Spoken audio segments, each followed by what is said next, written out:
Good evening, Manish here. Welcome to Tax 10. We will see here 10 tax and financial information of the day back to back. So let's start. Income Tax Department challenges Allahabad High Court order for causing reassessment notice. From 1st April 2021 जो reassessment करने का जो time period था वो reduce किया गया था from 6 years to 3 years. But after 1st April 2021 income tax department ने नोटिस इशू किए थे टू रीइशू द असेसमेंट. तो इसके लिए इंक्लूडिंग इलाहाबाद हाई कोर्ट, अभी रिसेंटली इलाहाबाद हाई कोर्ट ने ऐसा जजमेंट दिया है कि जो 1st April 2021 के बाद अगर ओल्ड रीअसेसमेंट चालू किए गए हैं तो वो केसेस में वो इनवैलिड माना जाएगा रीअसेसमेंट नोटिस. और उसके साथ साथ दूसरे हाई कोर्ट्स है, Delhi high court, Calcutta high court और राजस्थान हाई कोर्ट. ये कोर्ट से भी, ये हाई कोर्ट ने भी ऐसा जजमेंट दिया था बहुत सारे टैक्स पेयर्स के केस में कि अगर उनका जो ओल्ड रिजीम था रीअसेसमेंट करने का 6 year टाइम पीरियड का, वो फॉर्मेट में अगर income tax department notice issue करती है तो वो इनवैलिड माना जाएगा.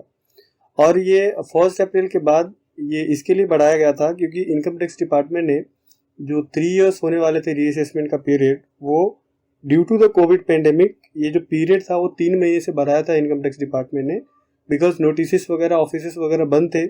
तो इसके लिए ये जो पीरियड है applicability of new regime of reassessment, जिसके अंदर 3 years का टाइम पीरियड होता है, तो वो 30 जून 2021 तक एक्सटेंड किया गया था. दैट मीन्स 30 जून 2021 तक income tax department old reassessment regime के अंदर नोटिस इशू कर सकते हैं. But now income tax department ने जो हाई कोर्ट का ऑर्डर है for causing the notice for reassessment of old assessment year, तो उसके अगेंस्ट में इनकम टैक्स डिपार्टमेंट ने अपील फाइल किया है सुप्रीम कोर्ट के अंदर. और ये जितने भी टैक्स पेयर्स को रिलीफ मिले हैं इसके regarding for the opening of reassessment for the older period, वो डिपेंड करता है अभी सुप्रीम कोर्ट के डिसीजन के ऊपर कि सुप्रीम कोर्ट क्या डिसीजन देती है. जो पिटिशनर है टैक्स पेयर्स है उसके फेवर में देती है या फिर उसके फेवर में नहीं देती है.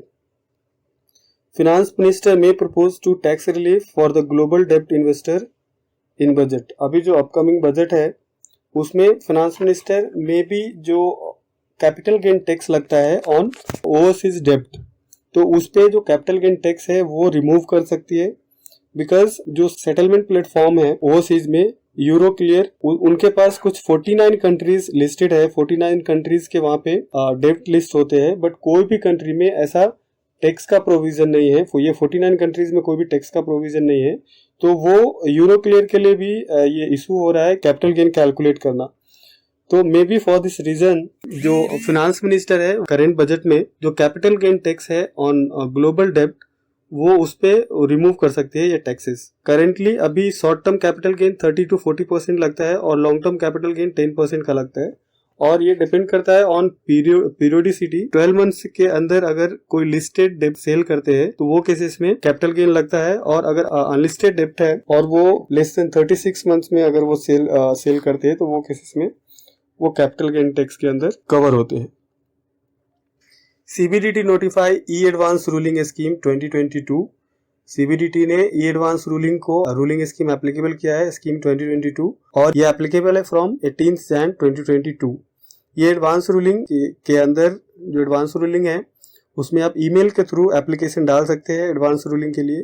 और ये मोस्ट बेनिफिशियल उन लोगों के लिए है जो नॉन रेसिडेंट है या फिर जो फिजिकली अपीयर नहीं हो सकते डिपार्टमेंट के पास. ई एडवांस रूलिंग के अंदर अगर उनको हियरिंग ग्रांट होता है कि आप अपीयर हो सकते हैं बिफोर डिपार्टमेंट, तो वो केसेस में वो फिजिकली अपीयर नहीं होंगे, वो वीडियो कॉन्फ्रेंसिंग के थ्रू हियरिंग के लिए अपीयर हो सकते हैं.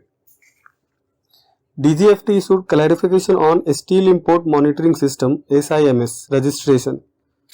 स्टील इंपोर्ट के लिए रजिस्ट्रेशन कराना होता है, बट जो member of trade and industry है उनसे रिप्रेजेंटेशन किया था DGFT को कि बहुत सारे केसेस में कि ये जो SIMS रजिस्ट्रेशन है वो एप्लीकेबल होगा कि नहीं होगा.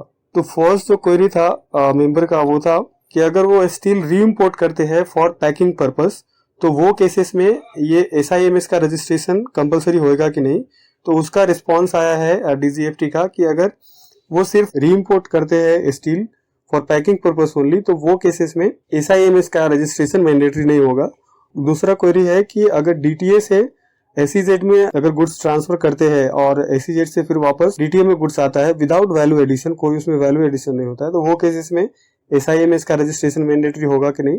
तो उसमें जो DGST का रिस्पॉन्स है उसमें भी उन्होंने बोला है कि उसमें क्योंकि वो आप वैल्यू एडिशन कुछ है नहीं, तो वो केसेस में भी SIMS का रजिस्ट्रेशन कंपलसरी नहीं होगा।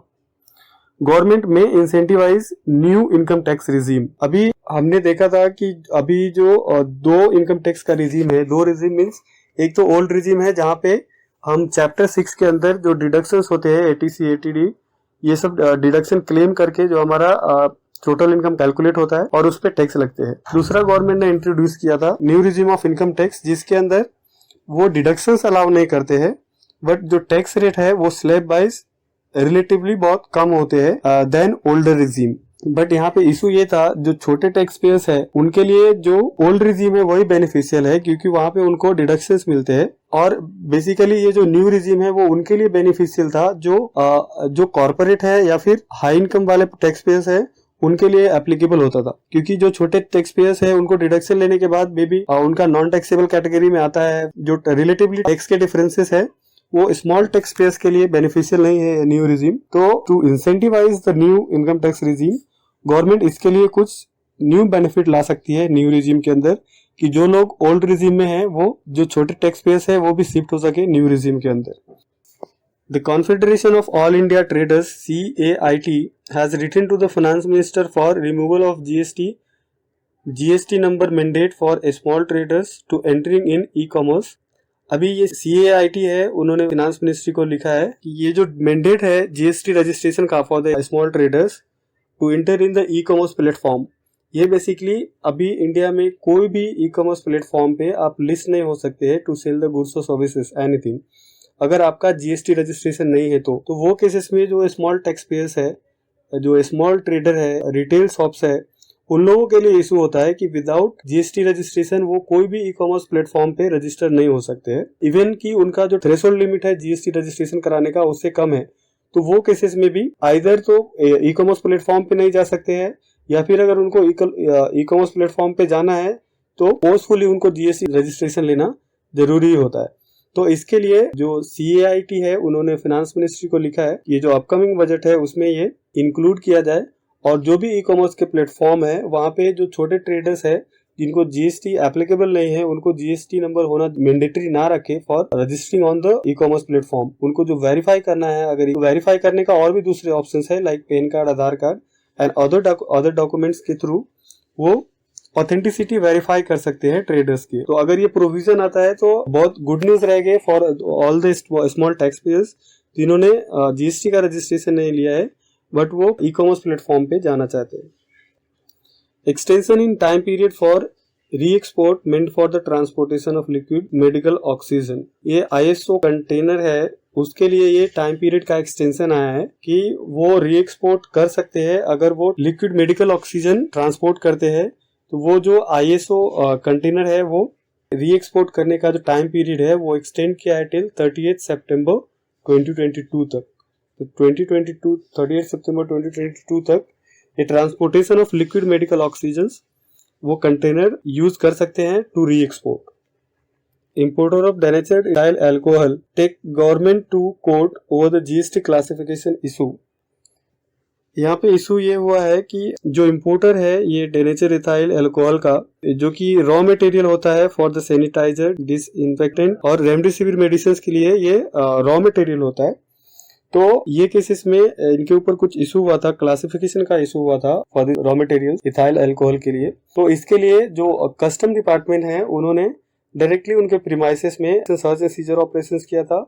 उनके जो कुछ रॉ मटेरियल्स थे वो सीज किए थे just because of the classification as per the custom department wrong classification इन्होंने दिखाया था। इसके लिए तो इन्होंने कस्टम डिपार्टमेंट के अगेंस्ट में केस फाइल किया है कोर्ट में कि ड्यू टू दिस सीजर उन्होंने कोई हमारे को नोटिस नहीं दिया और सीजर होने के कारण जो हमारा प्रोडक्शन है वो भी हैम्पर हुआ है। तो इसके लिए अभी अगेंस्ट कस्टम डिपार्टमेंट जो इम्पोर्टर है वो उन्होंने केस फाइल किया है in court.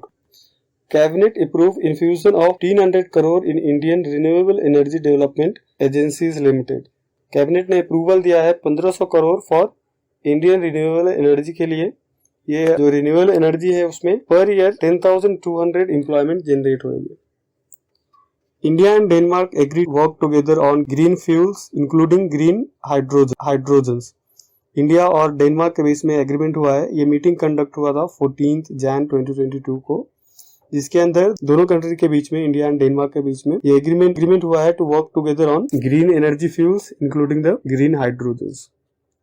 So thank you for your time. Share this video, subscribe my channel.